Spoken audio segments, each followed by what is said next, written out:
السلام عليكم. النهاردة هاخدكم في 5 سياحة كده، وهنتكلم عن مدينة كوفنتري. زي ما انتوا شايفين دي كاتدرائية اهي، دي صورها. ودي تعتبر من أقدم المباني اللي موجودة في مدينة كوفنتري، وهي مدينة بتقع في وسط إنجلترا.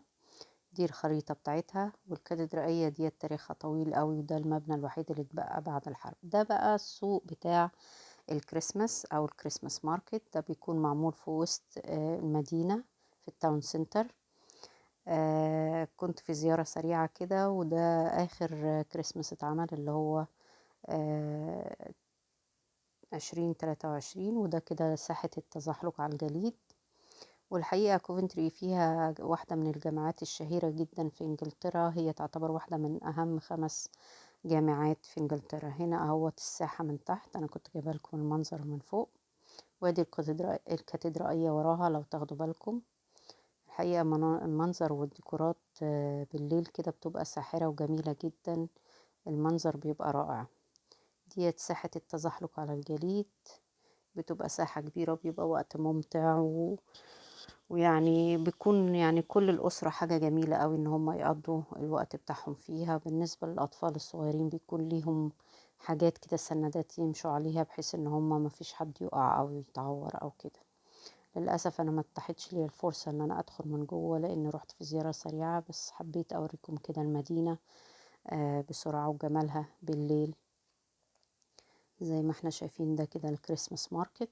ده بيكون موجود بس في فترة الكريسماس من أول شهر 12، وبيتشال فيه يعني على 8 أو 10 واحد بيكون خلاص.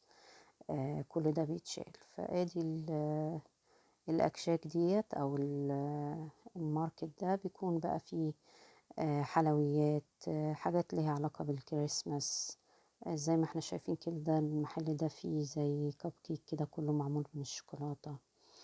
حاجات كده يعني زي ايه، الثقافة الإنجليزية وطريقة الاحتفال بالكريسماس في الوقت ده. في ناس بتعمل كريب، في ناس بتعمل اللي هو بلح الشام احنا بنسميه في مصر. وفي زي ما احنا شايفين اهو في التاون سنتر النافورة دي الملونة دي بتبقى برضو منظر جميل اوي للأطفال. وطبعا محلات كتير ومطاعم كتير جميلة جدا. فبتكون بصراحة وقت ممتع لكل العيلة ان هي تقضي وقت في مدينة كوفنتري. انا شخصيا بحبها، ليها معزة خاصة عندي وبتبسط فيها جدا لما بروح هناك. زي ما احنا شايفين النافورة شكلها مغري للأطفال انها تدخل تلعب. في الصيف كمان بتبقى احلى واحلى. ادينا راجعين اهو على الماركت تاني. دي شوية تماثيل وحاجات، طبعا بيكون مكتوب بقى حاجات تحت كل نصب تذكاري زي كده. بس طبعا مع الضلمة وانا كنت مستعجلة ما لحقتش ان انا اصور لكم يعني حاجة احسن من كده. بس يعني انا قلت كده نبذة سريعة تتعرفوا على مدينة جديدة، لان كل الناس يعني اكتر حاجة مشهورة عن انجلترا هي زيارتهم للندن واكسفورد ستريت. فانا حبيت اوريكم حاجة مختلفة. ده طبعا حلويات الكريسماس. ونرجع تاني اهو نبص على بقية الماركت.